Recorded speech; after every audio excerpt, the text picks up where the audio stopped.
इस कार्यक्रम के पुण्यार्चक हैं श्री 1008 भगवान पार्श्वनाथ दिगंबर जैन गजरथ मंदिर, सेक्टर 1, रोहतक। इस भव्य मंदिर का निर्माण श्री विजय कुमार जैन एवं श्री राजेश जैन परिवार द्वारा करवाया गया है।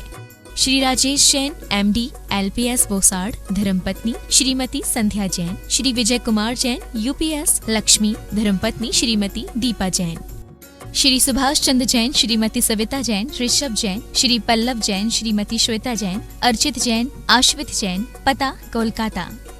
स्वर्गीय श्री रतन लाल जी जैन की स्मृति में श्रीमती रमीला जैन, श्री शांतिलाल जी जैन, श्रीमती सोनल जैन, श्री मयंक जैन, गर्भ एवं पर्व जैन, बांसवाड़ा राजस्थान, श्रीमती शांता देवी, श्री कांतिलाल जी जैन, तृप्ति हर्ष जैन, शिरोमणि संरक्षक गुणायतन, विनीता विकास जैन, सारा अवनी रिद्धि अनंत तीर्थेश जैन, इंदौर मध्य प्रदेश, श्रीमती सीमा, श्री विनोदी लाल जैन, शुभी राज जैन, प्रणम जैन, प्रतापगढ़ राजस्थान एवं समस्त बारोड़ परिवार।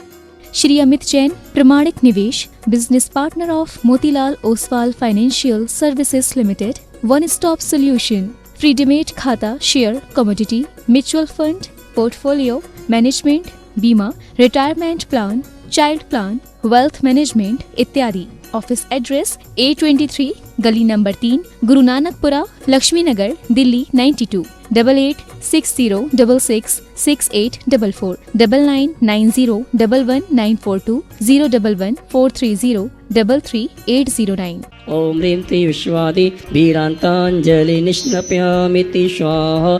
ओम ह्रीं ति विश्वादि वीरांतांजलि निष्णपयामिति स्वाहा। श्री वीतरागाय नमः। ओम ह्रीं नमो अरिहंतानम, नमो सिद्धानम, नमो आयरियानम, नमो वज्रायानम, नमो लोये शब्दशाहूनम। चत्तारि मंगलम अनंता मंगलम, सिद्धा मंगलम, साहु मंगलम, केली फनत्तो धम्मो मंगलम।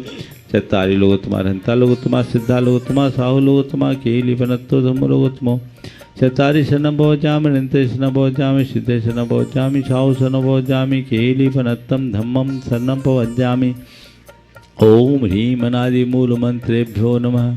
सर्व शांतिम तुष्टिम पुष्टिम च कुरु कुरु। ओम ह्रूम छुम फट कीटिम कीटिम घाते घाते पर विज्ञान स्फुटे स्फुटे सस्कंदान कुरु कुरु। परमुद्रान छिन छिंद परमंत्रान भिन्न भिन्न छ छ व ह्रूम फट सर्व शांतिम कुरु कुरु। ओम ह्रीं श्रीं क्लीं ऐं अर्हम अशिया उषा नाहद विद्याय नमो रिहंतानम रोम सरशांतिम कुरु कुरु। ओम अहराम श्री ह्रीं आहुरुम उहुरोम साहर जगदाद विनाशनाय ह्रीं श्री शांतिनाथाय नमः शर शांतिम कुरु कुरु। ओम ह्रीं श्री शांतिनाथा सोक्तुर सत्प्रातिहार मणिता सोक्तुर सत्प्रातिहार सोन पदपदाय अम्लरमिं बीजाय सर्वदो शांति कराय नमः शर शांतिम कुरु कुरु। ओम ह्रीं श्री शांतिनाथाय सुरपुष्टि सत्प्रातिहार मणिताय सुरपुष्टि सत्प्रातिहार सोन पदपदाय अम्लरमिं बीजाय सर्वदो शांति कराय नमः शर शांति कुरु कुरु। ओम ह्रीं श्री शांतिनाथाय दिव्यध्वनि सत्प्रातिहार मणिताय दिव्यध्वनि सत्प्रातिहार सोन बदबदाय मलर व्यूम बीजाय सर्वदो शांति कराय नमः शर शांति कुरु कुरु। ओम ह्रीं श्री शांतिनाथाय चाम्रोत्तोलन सत्प्रातिहार मणिताय चाम्रोत्तोलन सत्प्रातिहार सोन बदबदाय मलर व्यूम बीजाय सर्वदो शांति कराय नमः शर शांति कुरु कुरु। ओम ह्रीं श्री शांतिनाथाय सिंहासन सत्प्रातिहार मणिताय सिंहासन सत्प्रातिहार सोन बदबदाय गमलर व्यूम बीजाय सर्वदो शांति कराय नमः शर शांतिम कुरु कुरु। ओम ह्रीं श्री शांतिनाथाय भामंडल सत्प्रातिहार मणिताय भामंडल सत्प्रातिहार सोमन पदपदाय झमलर बिंब बीजाय सर्वदो शांति कराय नमः शर शांतिम कुरु कुरु। ओम ह्रीं श्री शांतिनाथाय दुंदुभि सत्प्रातिहार मणिताय दुंदुभि सत्प्रातिहार सोमन पदपदाय स्मलर बिंब बीजाय सर्वदो शांति कराय नमः शर शांतिम कुरु कुरु। ओम ह्रीं श्री शांतिनाथाय छत्तत्र सत्प्रातिहार मणिताय छत्तत्र सत्प्रातिहार सोन पदपदाय खलर बिंब बीजाय सर्वदो शांति कराय नमः शर शांतिम कुरु कुरु। ओम ह्रीं श्री शांतिनाथाय प्रातिहार्या सहिताय बीजाष्ट मंडन मणिताय सर्वविघ्न शांति कराय नमः शर शांतिम कुरु कुरु। ओम ह्रीम अर्हं नमो जिनानम सर्व शांति ओम भवतु ह्रीम अर्हं नमो ओहि जिनानम सर्व शांति ओम भवतु ह्रीम अर्हं नमो बीज बुद्धिनम सर्व शांति ओम भवतु ह्रीम अर्हं नमो पदानुसारिणम सर्व शांति ओम भवतु ह्रीम अर्हं नमो संभिन सर्व सोदारानम शांति भवतु ओम ह्रीम अर्हं नमो स्वयं बुद्धानम सर्व शांति ओम भवतु ह्रीम अर्हं नमो पत्ते बुद्धानम सर्व शांति ओम भवतु ह्रीम अर्हं नमो बोहि बुद्धानम सर्व शांति ओम भवतु ह्रीम अर्हं नमो उजु सर्व मदीनम शांति भवतु ओम ह्रीम अर्हं नमो विवुर मदीनम सर्व शांति ओम भवतु ह्रीम अर्हं नमो दश पुबीनम सर्व शांति ओम ह्रीम भवतु अर्हं नमो चौदश पुबीनम सर्व शांति ओम ह्रीम भवतु अर्हं नमो ठग महानिमित्त कुशलानम सर्व शांति भवतु ओम ह्रीम अर्हं नमो बनिधि पत्तानम सर्व शांति ओम ह्रीम भवतु अर्हं नमो विद्याहरानम सर्व शांति ओम भवतु ह्रीम अर्हं नमो चारणानम सर्व शांति ओम भवतु ह्रीम सर्व ठिपिशानम शांति ओम भवतु ह्रीम अर्हं नमो उग्गतवानम सर्व शांति ओम भवतु ह्रीम अर्हं नमो दित्ततवानम सर्व शांति ओम भवतु ह्रीम अर्हं नमो तत्ततवानम सर्व शांति भवतु ओम ह्रीम अर्हं नमो महातवानम सर्व शांति भवतु ओम ह्रीम अर्हं नमो घोरतवानम सर्व शांति ओम भवतु ह्रीम अर्हं नमो घोर सर्व गुणानम शांति ओम भवतु ह्रीम अर्हं नमो घोर परकमानम सर्व शांति ओम भवतु ह्रीम अर्हं नमो घोर गुणमम सर्व भयारिणम शांति ओम भवतु ह्रीम अर्हं नमो आमो सही पत्तानम सर्व शांति ओम भवतु ह्रीम अर्हं नमो खेलो सही पत्तानम सर्व शांति ओम ह्रीम भवतु अर्हं नमो जल्लो सही पत्तानम सर्व शांति ओम ह्रीम भवतु अर्हं नमो विठ्ठो सही पत्तानम सर्व शांति ओम ह्रीम भवतु अर्हं नमो सव्वो सही पत्तानम सर्व शांति ओम ह्रीम भवतु अर्हं नमो मन बलिनम सर्व शांति ओम ह्रीम भवतु अर्हं नमो बचि बलिनम सर्व शांति ओम भवतु ह्रीम अर्हं नमो काय बलिनम सर्व शांति ओम भवतु ह्रीम अर्हं नमो खीर सवीनम सर्व शांति भवतु ओम ह्रीम अर्हं नमो शप्पि शवीनम सर्व शांति ओम भवतु ह्रीम अर्हं नमो महूशवीनम सर्व शांति ओम भवतु ह्रीम अर्हं नमो अमीशवीनम सर्व शांति ओम भवतु ह्रीम अर्हं नमो अखीन महानशानम सर्व शांति ओम भवतु ह्रीम अर्हं नमो बड्ढमाननम सर्व शांति ओम भवतु ह्रीम अर्हं नमो लोये सब सिद्धाय दनानम सर्व शांति ओम ह्रीम भवतु अर्हं नमो भयवदो महदी महावीर बड्ढमान बुद्धिर्षिनम चेदि सर्व शांतिर्भवतु भवतु ओम नमो भगवतो बड्ढमानस्य ऋषस्य कम जलम तम गच्छै आयासं पायालं लुयानं भुयानं जुया विवादिवा रनंगने वा थमने वा मोहने वा सब्जी छत्तानम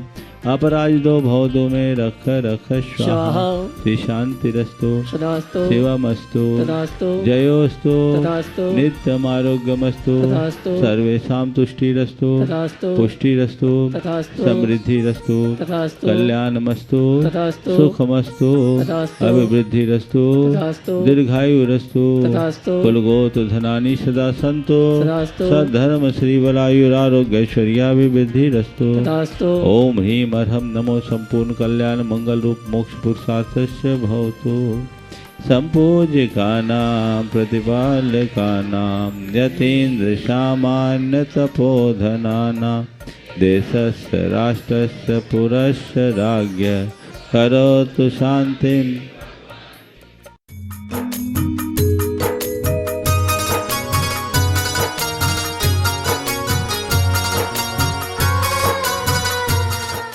नमो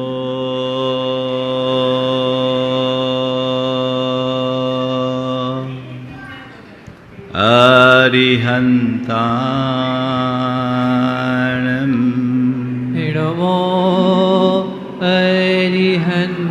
अरिहन्ताणम् नमो सिद्धाणम् नमो सिद्धाणम् नमो आयर्याणम् नमो आयर्याणम् नमो वज्रायाणम् नमो वज्रायाणम् नमो लोये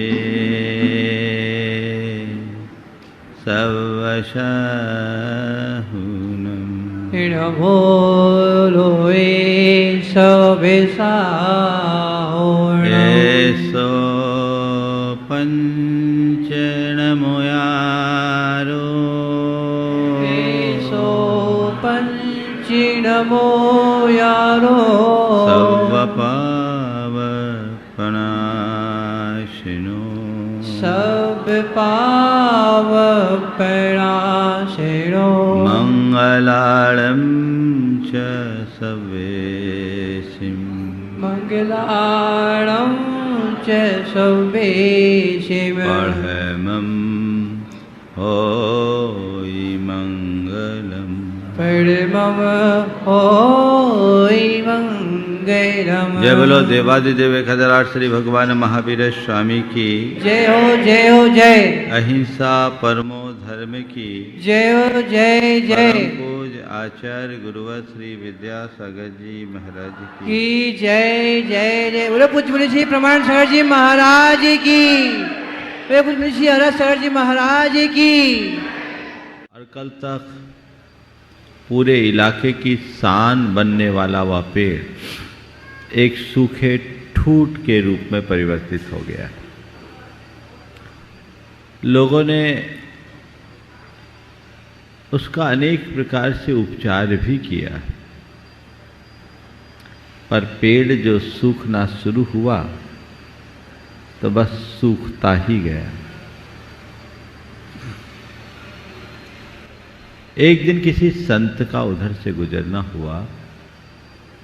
लोगों ने अपनी पीड़ा उनके समक्ष प्रकट की। संत ने अपनी दिव्य दृष्टि से पेड़ को देखा और कहा, ये पेड़ अब हरा भरा नहीं हो सकता। सब लोग सकते में आ गए। आखिर क्या बात है, पेड़ हरा भरा क्यों नहीं हो सकता? बोले इसलिए कि इसके जड़ में कीड़े लगे हुए, और जब तक इन कीड़ों का उपचार नहीं होगा पेड़ हरा भरा नहीं हो सकता। इसलिए पेड़ को हरा भरा करना है तो पहले उनके कीड़े को हटाओ। लोगों ने कीड़े को हटाया, थोड़ी ही दिन में फिर से पेड़ हरा भरा हो गया।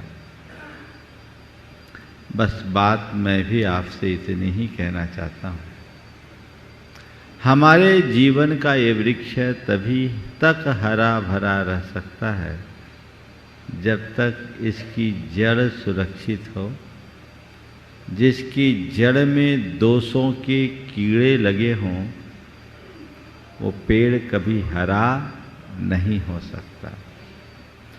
कल प्रसंग दोषों का था और ये कहा जा रहा है कि अपने आप को दोषों से मुक्त करना है। अपने भीतर झांक कर देखो, मेरे अंदर दोष, दुर्बलता अथवा दुर्गुणों का सद्भाव तो नहीं है, और यदि ऐसा है तो मुझे चाहिए कि मैं सबसे पहली प्राथमिकता उन दोषों को दूर करने में दूं। महत्वपूर्ण ये नहीं है मैं कितनी ज़्यादा धार्मिक क्रियाएं करता हूँ। महत्वपूर्ण ये भी नहीं है कि धार्मिक कार्यों में मैं कितनी रुचि रखता हूँ। महत्वपूर्ण ये भी नहीं है कि मैं कितनी उदारता अपनाता हूँ, दान पुण्य का कार्य करता हूँ। महत्वपूर्ण ये है कि मैं भीतर से कैसा हूँ। यदि अपने दोषों के निर्मूलन का कोई प्रयास मेरे द्वारा होता है तो मान कर चलना मेरी दिशा सही है, और यदि ऐसा नहीं होता तो अभी मैं बहुत पीछे हूँ, बहुत पीछे हूँ। आज उसका ही एक सूत्र वाक्य है, जो मनुष्य दर्प, क्रोध और विषय लालसाओं से रहित है, जो मनुष्य दर्प, क्रोध और विषय लालसाओं से रहित है, उसमें एक प्रकार का गौरव रहता है जो उसके सौभाग्य को भूषित करता है। वाक्य पुनः दोहरा रहा हूँ, जो मनुष्य दर्प, क्रोध और विषय लालसाओं से रहित है उसका एक प्रकार का गौरव रहता है जो उसके सौभाग्य को भूषित करता है। अपना गौरव और सौभाग्य तो सभी चाहते हैं कि नहीं चाहते। अब अंदर देखो, क्या ये वाक्य मेरे जीवन में घटता है?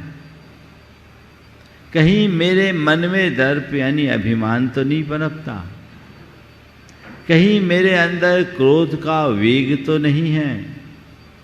और कहीं मेरे भीतर विषयों की प्रगाढ़ लालसा तो नहीं है? यदि ये है तो मुझे सबसे पहले इन्हें ठीक करना चाहिए। मेरा पहला धर्म अपने दोषों, दुर्बलताओं और दुर्गुणों को दूर करना है। जब मैं अपने दोष, दुर्बलता और दुर्गुणों को दूर करूंगा तभी अपने आप को दुखों से बचा पाऊंगा। तो अपने भीतर झांक कर देखे कि मैं कहाँ हूं। लोग दूसरों को तो खूब नापते हैं, अपने भीतर कहाँ झांकते हैं? अपने भीतर झांको। शब्द दिया दर्प, अभिमान। पहली बात अपने मन को पूछो, तुम्हारे अंदर अभिमान को क्या स्थान है, कितना है कि नहीं? तुम अपने आप को किस रूप में देखते हो? एक सरल चित्त, विनम्र, निरभिमानी व्यक्ति के रूप में, या एक अभिमानी, घमंडी व्यक्ति के रूप में? आप ये बताइए, आपको कैसा आदमी पसंद है? जो अहंकारी है वो, या नम्र मिलनसार है वो? कैसा आदमी पसंद है? हाँ, नम्र और मिलनसार। आप चाहते कि लोग मुझे चाहे? कौन नहीं चाहेगा, सब चाहते हैं। तो हम उनके बीच में आदर्श कैसा उपस्थित कर रही है। देखिए, यदि किसी अभिमानी व्यक्ति को मैं पसंद नहीं करता तो मेरे अभिमान भरे व्यक्तित्व को दूसरा कैसे पसंद करेगा? ये बात तो हमें अच्छे से समझना है। जिसको मैं पसंद नहीं करता उसे मुझे कौन पसंद करेगा? हमें उस तरफ बहुत गंभीरता से विचार करने की आवश्यकता और अपेक्षा है। अब सवाल है, अभिमान अच्छी चीज नहीं है, सब मानते हो? मानते हो कि नहीं? हाँ, अच्छी नहीं है। पर अपने मन से पूछो कि जीवन भर उस अभिमान को पुष्ट करने के लिए लगते हो या नष्ट करने के लिए? हाँ, बोलो। पुष्ट करने के।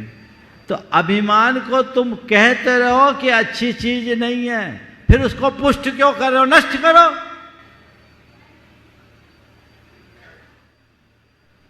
जीवन में जो चीजें हमें अच्छी नहीं लगती हम उससे दूर रहते हैं, रहने का पूरा प्रयास करते हैं। ये आज तक का अनुभव है कि नहीं? हाँ, बोलो। तो जब तुम्हें लगता है अभिमान अच्छी चीज नहीं है तो फिर उसे पुष्ट क्यों कर रहे हो? दूर क्यों नहीं कर रहे हो? उसे नष्ट क्यों नहीं कर रहे हो? इसका मतलब एक ही है, दूसरों का अभिमान हमें अच्छा नहीं लगता, खुद का अभिमान हमें अच्छा लगता है, उसे पुष्ट करने की कोशिश करते हो, है ना? कोई भी व्यक्ति अभिमानी होगा तुम उसको देखकर टिप्पणी करोगे, अरे बड़ा घमंडी है, बड़ा अभिमानी है। पर खुद कितने पानी में ये तो देखो। जिस दिन दूसरों की तरह तुम्हें तुम्हारे भीतर का अभिमान बुरा लगने लगेगा उसी दिन विनम्रता का अंकुर फूट जाएगा। अपने अभिमान को देखो, झांको। किसी व्यक्ति को बोल दो कि ये बड़ा अभिमानी है तो कैसा लगेगा उसको? हाँ, क्या बुरा लगेगा ना? किसी व्यक्ति को बोल दे ये अभिमानी है तो बुरा लगेगा, पर हमने आपसे कहा ये बड़े माननीय है। क्या है? माननीय आशीष। क्यों? है ना? तो आशीष का सीना फूलेगा कि नहीं फूलेगा? हाँ, फूलेगा। और अभिमानी आशीष बोल दो तो अरे महाराज ये क्या कर दिया आपने, क्या हो गया? अब मैं आपसे कहता हूं, मेरे भीतर अभिमान है या नहीं इसका पता कैसे लगेगा? क्योंकि मानी से मानी व्यक्ति अपने आप को विनम्र साबित करने की कोशिश करता है। वो इस बात को मानने के लिए कतई तैयार नहीं होता कि मैं अभिमानी हूं। मैं अभिमानी हूं इस बात को मानने के लिए कभी तैयार नहीं होता। उसे लगता है मैं तो विनम्रता की मूर्ति हूं। ठीक है, मैं भी चाहता हूं आप सब विनम्रता की प्रतिमूर्ति रहें। ऐसी विनम्रता आपके अंदर बैठ जाए, जाग जाए कि अहंकार कभी सिर भी ना उठा पाए। लेकिन मेरे कहने से अगर कोई विनम्र बन जाए तो मैं तो एक एक को पकड़ पकड़ करके बोलूं भैया विनम्र बनो, विनम्र बनो, विनम्र बनो। पर ये सच्चाई है, किसी के कहने से ऐसा कुछ नहीं होता। जो कुछ होता है वो खुद के करने पर ही होता है ना? अब सवाल है मेरे भीतर अभिमान है या नहीं, इसकी पहचान कैसे करें? बता दूं, कोई आपसे कुछ अनुचित कहे और वह बात आपको चुभे तो समझना मेरे मन में अभिमान है। मेरा स्वभाव अहंकारी है। ये बहुत बड़ी कसौटी है। किसी ने कुछ कहा, तुम्हारे मन के विरुद्ध कहा और तुम उससे प्रभावित हो गए, वो बात तुम्हें बुरी लग रही है, इसका मतलब तुम्हारे भीतर अहंकार की बीमारी आ गई है। बोलो, इस कसौटी पर खरे उतर रहे हो? मैं तुम्हें कुछ बोलूंगा, तुम्हें बुरा लगेगा क्या? शायद नहीं लगेगा। जो सही भक्त है उसको नहीं लगेगा। पर चिंता मत करना, मैं बोलूंगा भी नहीं। मैं ऐसे ही नहीं बोलता। मेरे मुंह में संपादक बैठा है। मैं एक एक शब्दों को संपादित करके ही जिब्बा से बाहर निकालता हूं। लेकिन ठीक है, मान लो, कल्पना करने में क्या बात है, अगर कोई बोल दे, कुछ बोल भी दो तो तुम्हें बुरा नहीं लगेगा। क्यों? क्यों नहीं लगेगा? क्योंकि मेरे प्रति तुम्हारे मन में श्रद्धा है, प्रेम है, भक्ति है। इसलिए मेरी बात सुने, तुम पर असर नहीं, क्योंकि तुम यहाँ एक भक्त की हैसियत से आए हो, एक श्रद्धालु की भावना से आए हो, तो वो सब चीज़ें गौण। हाँ ठीक है, हमें तो कृपा चाहिए। यहाँ तुम्हारा अहंकार एक तरफ है, इसलिए कोई भी बात कहने पर चुभ नहीं रही है।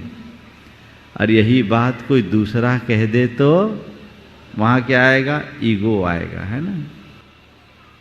चार बातें। अहंकार है कि नहीं ये तो बता दिया। अहंकार क्या है, ये कैसे उत्पन्न होता है,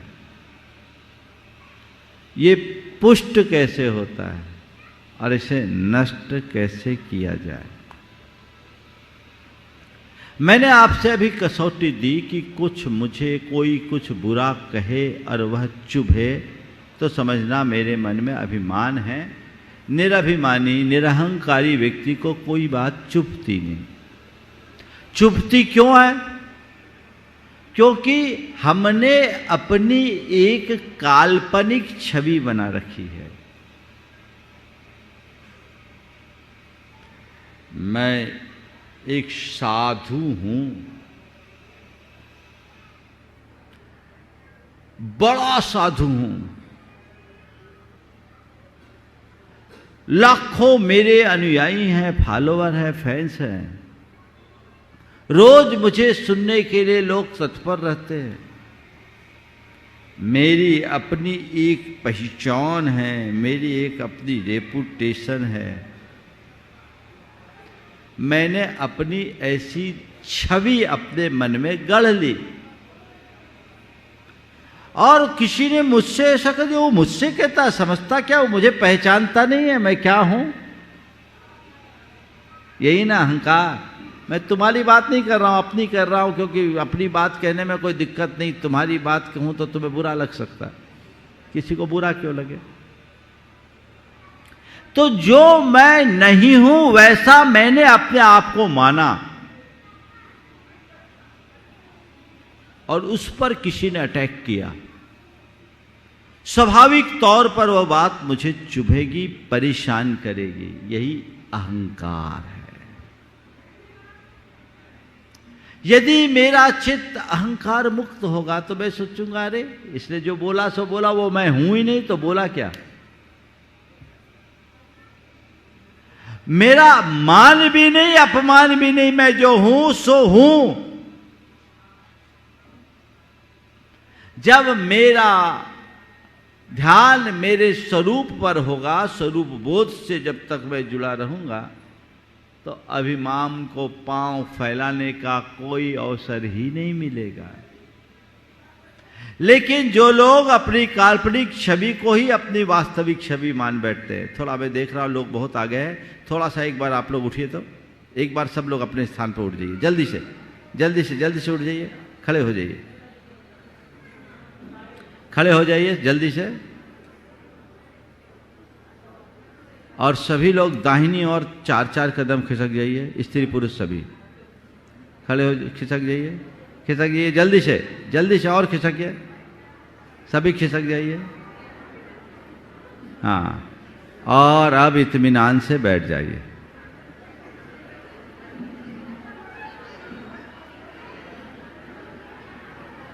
देखिए, पास आने का मौका आ गया ना, बोलो, पास आने का मौका मिल गया।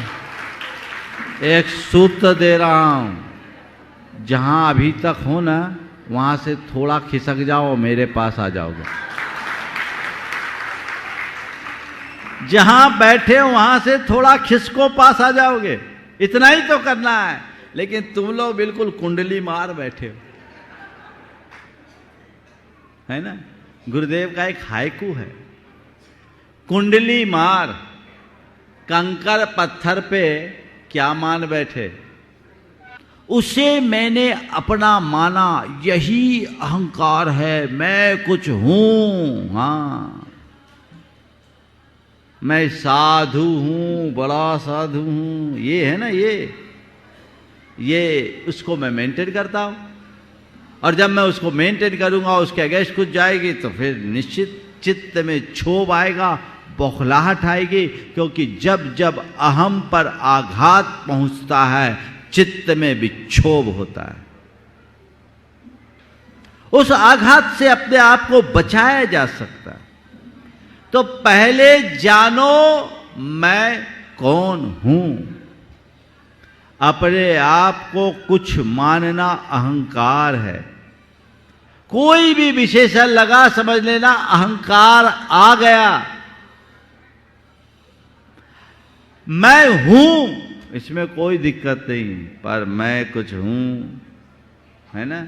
अरे मैं हूं, कोई ऐसा वैसा आदमी, तो मुझे पहचानते नहीं। एक जगह में था, एक बड़े अधिकारी थे, कार्यक्रम व्यस्त था, अचानक उनकी पर्ची आई कि मुझे आमंत्रित किया जाए। समाज के एक मान्य व्यक्ति थे, कार्यक्रम में प्रेशर था। संयोजक ने मुझे बताया, महाराज जी हमने बुला लो। उन्होंने अपनी ढेर सारी डिजिग्नेशन लिख के भेज रखी थी, उपाधियां। मैंने कहा सीधे सीधे नाम लेके उनको बुला लो। अब नाम लेके बुलाया, भाई साहब उठे ही नहीं। उठे ही नहीं, चेहरा ऐसा जैसे किसी ने 2-4 जूता मार दिया हो। एकदम उठे ही नहीं, एक बार बोला, 2 बार बोला, तीसरी बार बोला तो एकदम मरियल सी दशा में उठे। आए चेहरा एकदम अलग दिखा है, बौखलाहट दिख रही है।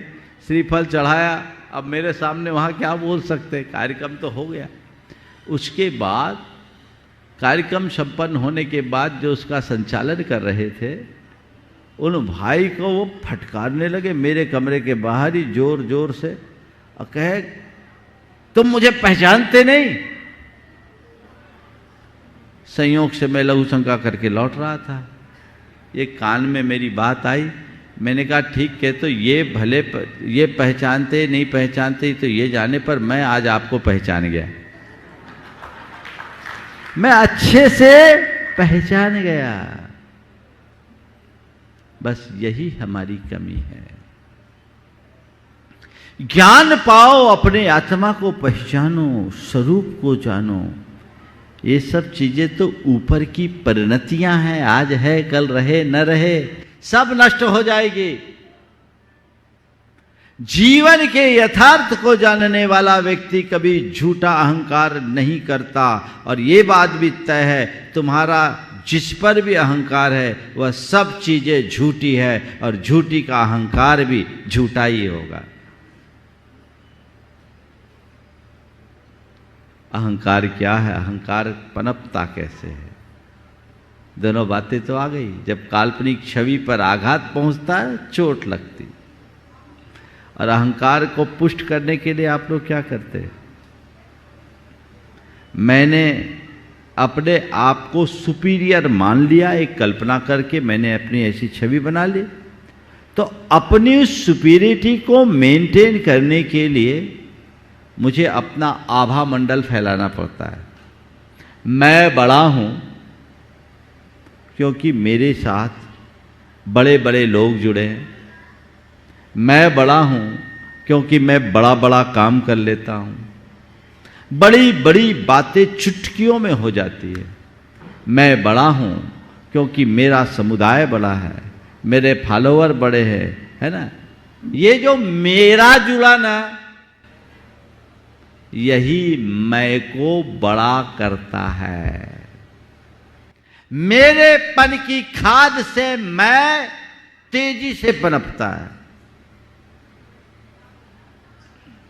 और आप लोग क्या करते हैं? अपने मैं को पुष्ट करने के लिए तो मेरेपन का विस्तार करते हो। मेरा घर, मकान बनाया अच्छा सा, किसी को दिखा, देख रहे हो मेरा घर, करोड़ों रुपया लगा के मकान बनाया, मेरा घर दिखा रहे हो। घर दिखा रहे हो कि अपने मैं को पुष्ट कर रहे हो? मेरी गाड़ी, लग्जरी गाड़ी, बिल्कुल BMW नई ब्रांड लेकर आया। जो गाड़ी किसी के पास नहीं, वो गाड़ी मेरी। ये क्या है? समझ में आ रही बात? मेरे पन के खाद से मैं पनपता है। जब तक मैं और मेरापन होगा, तुम्हारा दर्प बढ़ता रहेगा।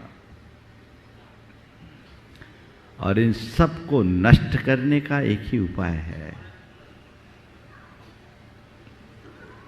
स्वरूप का बोध करो।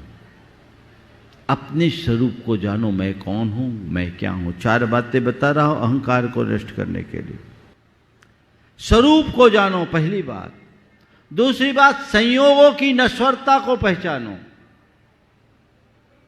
जीवन में जो भी संयोग तुम्हारे पास है, वो आज है, कल रहे न रहे, कोई भरोसा नहीं। सब पानी के बुलबुले के समान है।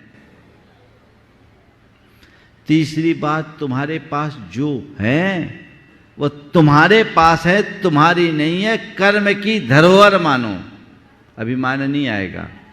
और चौथी बात, विनम्रता को अपने जीवन का आदर्श बनाओ, कभी अभिमान नहीं होगा। आज चीजें हैं, कल रहे न रहे कोई पता नहीं है। कब किसके साथ क्या घटना घट जाए कोई पता नहीं। क्षणिक संयोगों को पाकर जो अपने आप को बहुत ऊंचा महसूस करते हैं, उनकी दशा इन पंक्तियों जैसी हो जाती है। जलधर नया नया आया और पवन के सहारे ऊंचे आसमान पर चढ़ गया। जलधर नया नया आया और पवन के सहारे ऊंचे आसमान पर चढ़ गया, पर उसे बाहरी जगत का अनुभव ही कहाँ था। पर उसे बाहरी जगत का अनुभव ही कहाँ था। दूसरों के सहारे ऊंचा उठना भय से खाली नहीं होता। दूसरों के सहारे ऊंचा उठना भय से खाली नहीं होता, यह वह नहीं जानता था। दूसरों के सहारे ऊंचा उठना भय से खाली नहीं होता, यह वह नहीं जानता था। पवन ने अपना हाथ खींचा, जलधर धड़ाम से नीचे आ गया। यही ना कहानी। काशी सच्चाई को समझो तो जीवन अपने आप आगे बढ़ेगा। एक कुछ पंक्तियां सुनाकर आज के प्रकरण का विराम दूंगा। हमारे मन का दर्प किस तरह से पुष्ट होता है और उसकी अंतिम परिणति क्या होती। हरे भरे कोपल कलियों और सुंदर सुमनों से सज्जित वृक्ष ने तने से कहा। हरे भरे कोमल कलियों और सुंदर सुमनों से सज्जित तरु ने तने से कहा, हम कितने सुंदर हैं, हम कितने सुंदर हैं। तने ने सहज भाव से मुस्कुराकर कहा, हाँ बेटी तुम सचमुच सुंदर, हाँ बेटी तुम सचमुच सुंदर हो। सौंदर्य का दर्प इससे तृप्त ना हो सका, सौंदर्य का दर्प इससे तृप्त ना हो सका। वह अपनी महत्ता की स्वीकृति तो चाहता ही है, दूसरों की हीनता की स्वीकृति भी आवश्यक मानता है। और तुम कितने कुरूप हो जी, काले भूत सा रंग और खुरदरी खाल। छी, तुम कितने कुरूप हो जी, काला भूत सा रंग और खुरदरी खाल। छी, प्रतिक्रिया कंठ तक भर आई, फिर भी अपने आप को यथासंभव मसोसते हुए तने ने अत्यंत संयत शब्दों में कहा, हाँ बेटी मुझ में सौंदर्य नहीं, तुम सचमुच सुंदर हो। हाँ बेटी मुझ में सौंदर्य नहीं, तुम सचमुच सुंदर हो। पर तुम जिस सौंदर्य के मद में इतना इतरा रही हो, तुम अपने जिस सौंदर्य पर इतना इतरा रही हो, उसके आधार रस का भंडार प्रकृति ने मुझे दिया है। उसके आधार रस का भंडार प्रकृति ने मुझे दिया है। यदि मैं तुम्हें अपना जूठन प्रदान न करूं तो तुम्हारा सारा सौंदर्य कुछ ही पलों में बिखर जाए। काश हम जीवन की सच्चाई को समझें तो सुनिश्चित इन दुर्बलताओं से अपने आप को दूर करने में समर्थ हो पाएंगे। ये एक ऐसी भयानक दुर्बलता है जो हमारे जीवन की सहजता और समरसता को खंडित करती है। हम उससे अपने आप को मुक्त करें और इस दोष को अपने जीवन की सबसे बड़ी कमजोरी मानकर उसे समाप्त करने का प्रयत्न करें, तो सुनिश्चित रूप से हम अपने जीवन को एक नई ऊंचाई दे सकेंगे। ये हमें ध्यान में रखना है। हमें बस ये मानना है कि मैं हूँ सो हूँ, जैसा मैं हूँ वैसे ही और है। मैं अपना मान करूँ तो तभी होगा जब मैं औरों का मान रखूँगा। अगर अपने मान के पीछे औरों का अपमान करूँगा तो तय मानना मेरा तो अपमान होना ही है, होना ही है, होना ही है। सच्चे अर्थों में बड़ा वही है जो छोटों को भी अपने साथ खड़ा करना चाहता है, जानता है, वो अपने जीवन को धन्य कर सकता है। समय आप सबका हो गया, यहीं पर विराम। बोलिए परम पूज आचार्य गुरुवर श्री विद्यासागर जी। इस कार्यक्रम के पुण्यार्चक थे श्री 1008 भगवान पार्श्वनाथ दिगंबर जैन गजरथ मंदिर सेक्टर 1 रोहतक। इस भव्य मंदिर का निर्माण श्री विजय कुमार जैन एवं श्री राजेश जैन परिवार द्वारा करवाया गया है। श्री राजेश जैन MD LPS बोसाड़, धर्मपत्नी श्रीमती संध्या जैन, श्री विजय कुमार जैन UPS लक्ष्मी, धर्मपत्नी श्रीमती दीपा जैन, श्री सुभाष चंद्र जैन, श्रीमती सविता जैन, ऋषभ जैन, श्री पल्लव जैन, श्रीमती श्वेता जैन, अर्चित जैन, आश्वित जैन, पता कोलकाता। स्वर्गीय श्री रतन लाल जी जैन की स्मृति में श्रीमती रमीला जैन, श्री शांतिलाल जी जैन, श्रीमती सोनल जैन, श्री मयंक जैन, गर्व एवं पर्व जैन, बांसवाड़ा राजस्थान, श्रीमती शांता देवी, श्री कांतिलाल जी जैन, तृप्ति हर्ष जैन, शिरोमणि संरक्षक गुणायतन, विनीता विकास जैन, सारा अवनी रिद्धि अनंत तीर्थेश जैन, इंदौर मध्य प्रदेश, श्रीमती सीमा, श्री विनोदी लाल जैन, शुभी राज जैन, प्रणम जैन, प्रतापगढ़ राजस्थान एवं समस्त बारोड़ परिवार। Shri Amit Jain, Pramanik Nivesh, business partner of Motilal Oswal financial services limited, one stop solution, free demat खाता, share, commodity, mutual fund, portfolio management, बीमा, retirement plan, child plan, wealth management इत्यादि। ऑफिस एड्रेस A23 गली नंबर 3 गुरु नानकपुरा लक्ष्मी नगर दिल्ली 92 8860666844 9990119420114303033809।